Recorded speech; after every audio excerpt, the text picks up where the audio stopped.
Hello दोस्तों, जैसा कि आपका चैप्टर चल रहा था ये अवकल समीकरण का और एक्सरसाइज थी 9.3। तो उसमें हम लोग है ना क्वेश्चन 1 से लेकर 4 तक, ठीक है ना, उसको हम एक वीडियो में ठीक है ना कर देंगे या कर चुके हैं। ठीक है, तो हमको क्वेश्चन 5 इसका देखिए क्या है। ठीक है ना, इससे ये आपकी है ना ये आपका फलन दे रखा है, तो आपको क्या करना है, इससे अवकल समीकरण बनाना है। ठीक है, तो अगर इससे अवकल समीकरण बनाना है तो हम लोग क्या करेंगे, इसका हम लोग अवकलन करेंगे। ठीक है, देखते हैं अवकलन। देखिए कैसे करेंगे, है ना, कहेंगे ये पहला फलन है और ये पूरा ब्रैकेट के अंदर क्या है, दूसरा फलन है। तो आपको पता है कि अवकलन कितनी बार करना है, तो उसके लिए हमने आपको पहले वाले वीडियो में बता रखा है कि इसमें हम स्वेच्छेचर की गिनती कर लेते हैं और जितने स्वेच्छेचर आएंगे उतनी बार हमको क्या करना पड़ेगा, अवकलन करना पड़ेगा। ठीक है, तो देखिए अवकलन करिए उतनी बार। आपको पता है ए और बी दो आर्बिट्रेरी कांस्टेंट है, तो इसका 2 बार अवकलन होगा।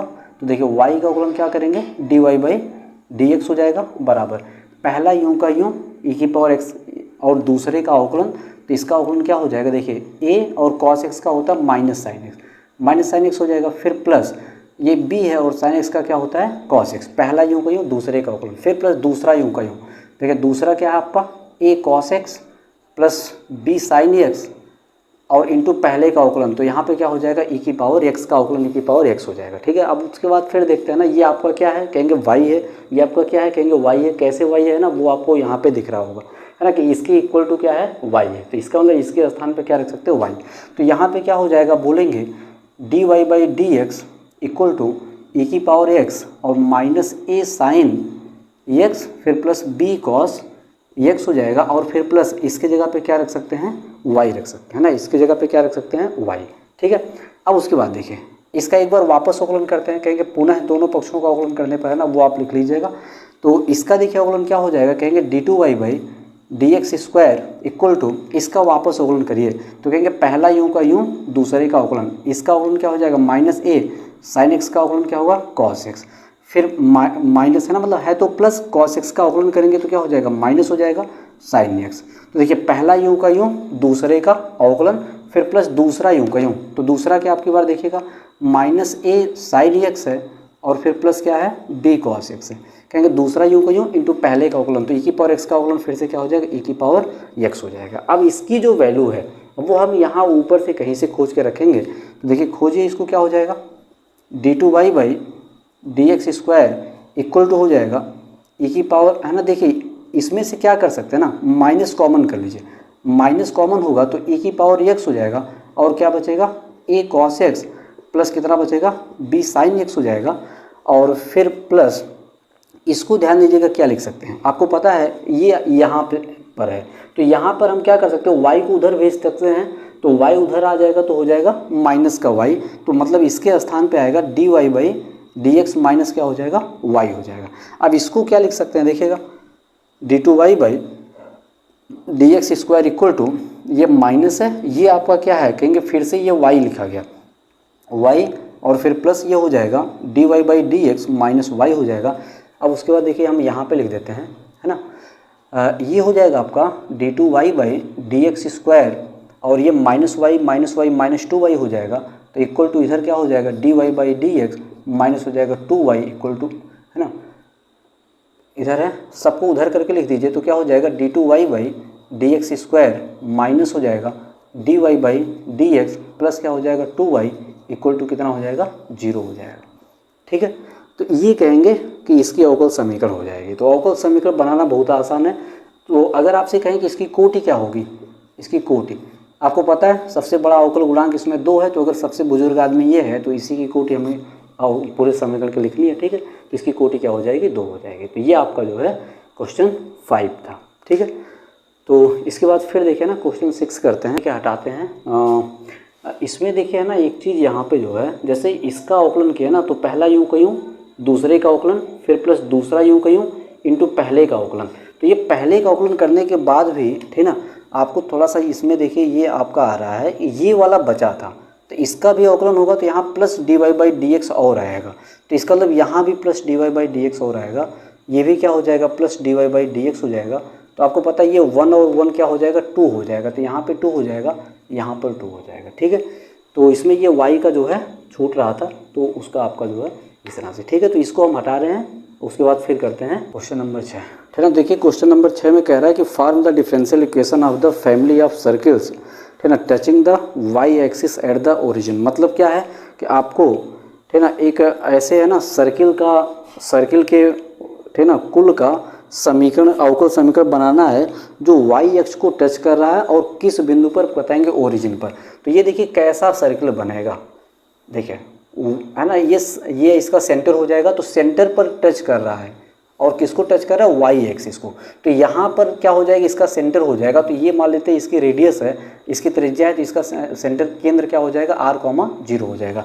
तो कहेंगे तब वृत्त का समीकरण क्या होगा। देखिए इस सर्किल का समीकरण क्या हो जाएगा, वृत्त का समीकरण कहेंगे x माइनस आर का whole square plus y square बराबर आर स्क्वायर। ठीक है, ये कहेंगे सर्किल का समीकरण है। अब इस समीकरण से हमको क्या बनाना है, इसकी अवकल समीकरण बनानी है। ठीक है, तो इसकी देखिए अवकल समीकरण बनाने के लिए आपको पता है कि इसमें स्वेच्छेचर गिनते हैं। तो इसमें स्वेच्छेचर कितना आ रहा है, कहेंगे केवल एक ही स्वेच्छेचर है, जो क्या है, कहेंगे स्मॉल आर है। ठीक है ना, इसमें कहेंगे एक ही स्वेच्छेचर है, ठीक है ना, जो क्या है, स्मॉल आर है। तो ठीक है, देखिए इसका देखिए है ना, होल स्क्वायर खोलिए तो क्या आएगा, x square plus r square minus 2rx और फिर प्लस क्या हो जाएगा, वाई स्क्वायर इक्वल टू क्या हो जाएगा, आर स्क्वायर। ठीक है, अब उसके बाद देखिए आपको पता है इसको उधर ले जाएंगे तो minus r square plus r square cancel हो जाएगा।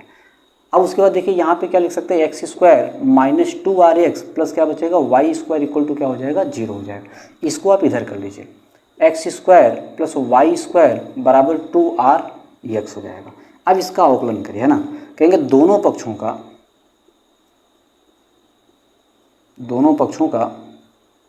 x के सापेक्ष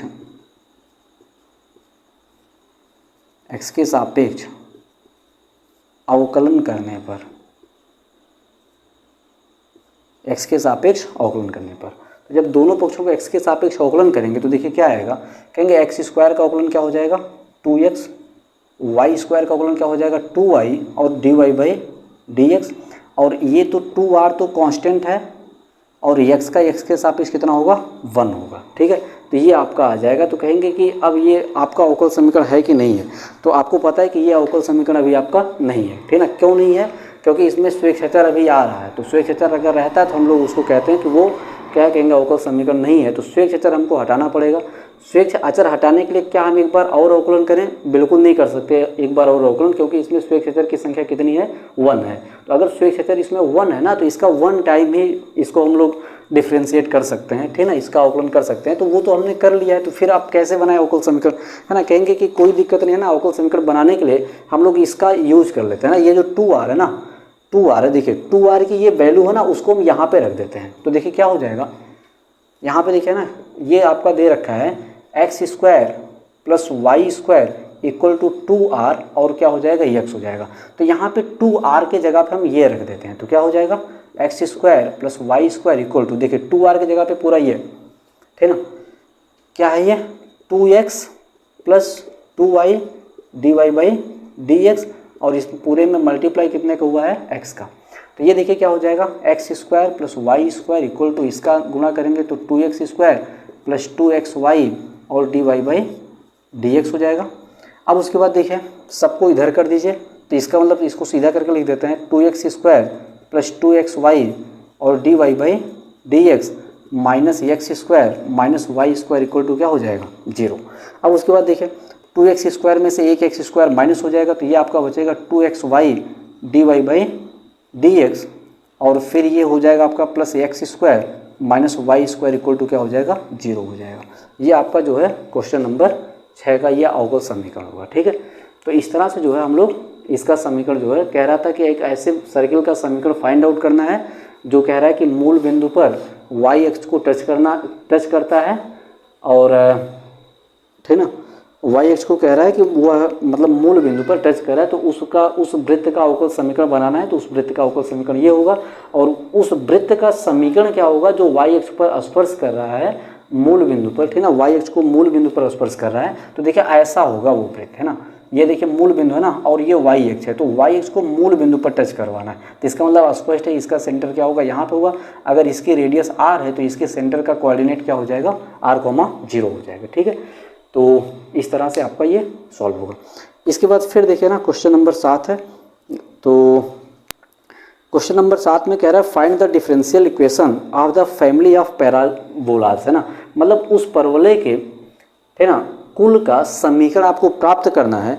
कंडीशन क्या दी गई है, हैविंग वर्टेक्स एट ओरिजिन, मतलब जिसका शीर्ष जो है मूल बिंदु पर है, जिसका जो वर्टेक्स है ना, शीर्ष जो है वो मूल बिंदु पर है, और एक्सिस कह रहा है अलोंग पॉजिटिव वाई एक्सिस। ठीक है, तो उसकी जो अक्ष है वो क्या है, कहेंगे कि वाई अक्ष के अलोंग है।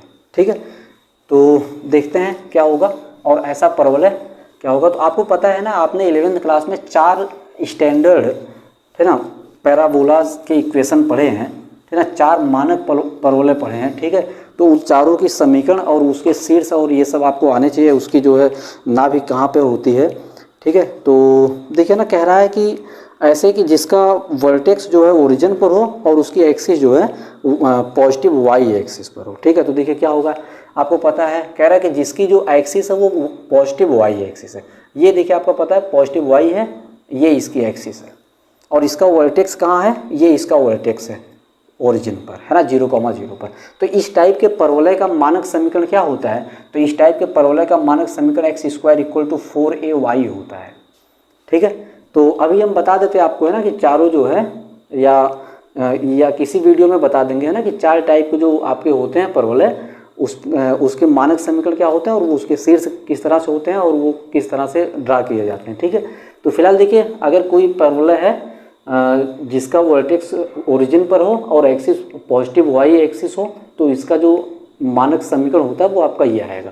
तो इसका देखिए अवकलन करेंगे, x² का अवकलन क्या होगा, 2x होगा, बराबर 4a है, y का क्या होगा, dy/dx होगा। आपको पता है इसका अवकलन एक ही बार कर सकते हैं, क्योंकि इसमें एक ही आर्बिट्रेरी कांस्टेंट है और वो क्या है, स्मॉल a है। तो इसका मतलब अब क्या करें, है ना, तो आपको पता है कि ये जो है 4a है, तो यहाँ से इसको मान लेते हैं ये इक्वेशन 1 है, इसको मान लेते हैं इक्वेशन 2 है। कहेंगे इक्वेशन 1 से देखिए 4a हमको क्या मिलेगा, 4a = क्या मिलेगा, x² मिलेगा। ठीक है, कहेंगे इसे जो है इक्वेशन 2 में रखने पर, है ना, इसको इक्वेशन 2 में अगर हम पुट कर देना तो क्या हो जाएगा, देखिए 2x = 4a के जगह पे x² और क्या आएगा, dy/dx आएगा। तो यहाँ से कहेंगे कि या तो आप ये आंसर लेके ना, ये x से x कम हो जाएगा, यहाँ से ये क्या बचेगा, ये इधर आ जाएगा, तो आपका हो जाएगा 2y = x और dy/dx बचेगा। या आप इसको इस तरह से लिख सकते हैं, x dy/dx और माइनस क्या, 2y = क्या हो जाएगा, 0 हो जाएगा। तो ये आपका जो है कहेंगे अवकल समीकरण है। ठीक है, तो इस तरह से आपका ये क्वेश्चन नंबर 6 था। ठीक है,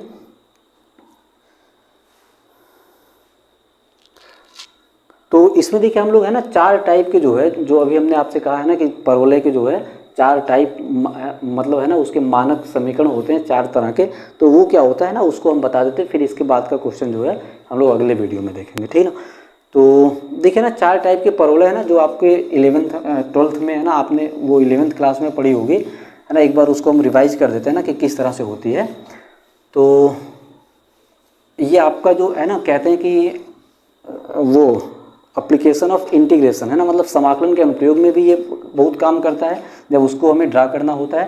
तो देखिए 4 टाइप के परवलय होते हैं, ध्यान दीजिएगा, आपको कोई भी याद करने की आवश्यकता नहीं है, ठीक है ना। बस 4 टाइप के परवलय आपको, है ना, बता रहे हैं, और जो टेक्निक बता रहे हैं आपको वही फॉलो करनी है। ठीक है, उसके हिसाब से आप चारों के जो है समीकरण आप लिख सकते हैं, और चारों किस तरह से ड्रा किए जाते हैं वो आप लिख सकते हैं। ठीक है, तो कैलकुलस में है ना कोई दिक्कत नहीं है, आसान टॉपिक होता है ये। ठीक है, देखिए कहते हैं कि एक जो परवलय होता है वो इस टाइप का होता है, ऐसा होता है।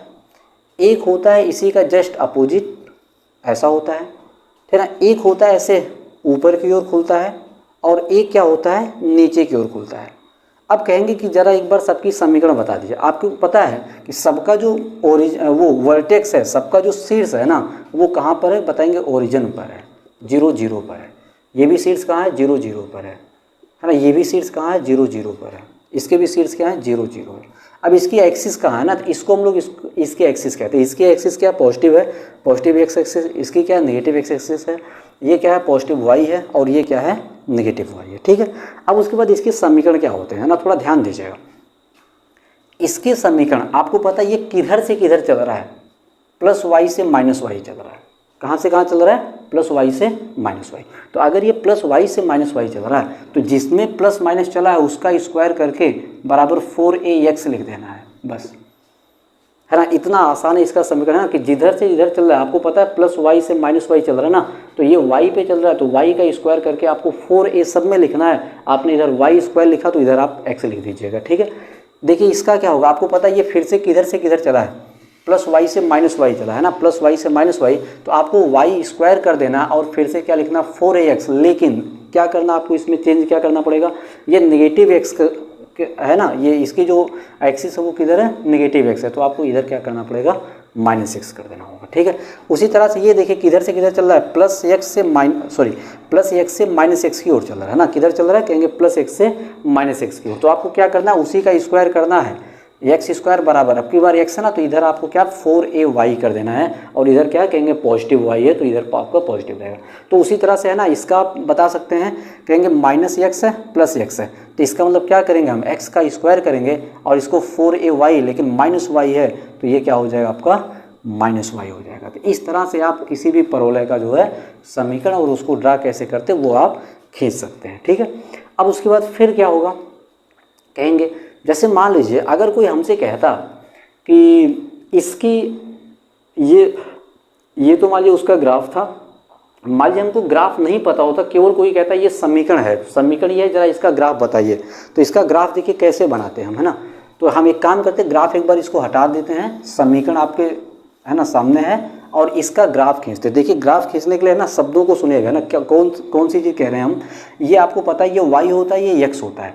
कहेंगे y का प्लस रखेंगे, y का मान धनात्मक रखेंगे तो x का मान कैसा आएगा धनात्मक आएगा। तो y का मान धनात्मक यहाँ पे, x का मान धनात्मक यहाँ पे, ये परवलय इधर आएगा आपका।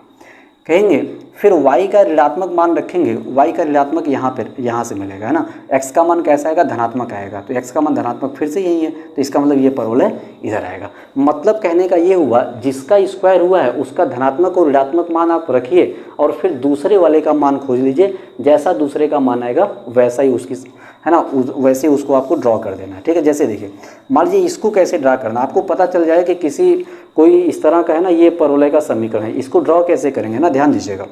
आप क्या करिए, x का स्क्वायर हुआ ना, x का पॉजिटिव रखिए, x का पॉजिटिव रखेंगे तो y पॉजिटिव आएगा, मतलब इधर आएगा, ये देखिए इधर बनेगा। x को निगेटिव रखिए, x निगेटिव रखेंगे यहाँ से, x अगर निगेटिव रखेंगे ना तो y फिर भी क्या आएगा आपका पॉजिटिव आएगा, क्योंकि आपको पता है निगेटिव का स्क्वायर क्या होता है पॉजिटिव। तो x निगेटिव रखने पे फिर y पॉजिटिव आ रहा है, मतलब ये इधर रहेगा। तो इस तरह से आप बाकी ये दोनों समझ सकते हैं, ठीक है। तो इसके बाद फिर जो है आपका क्वेश्चन इसमें जो 7th 8th और भी जो क्वेश्चन है ना, उसको हम अगले वीडियो में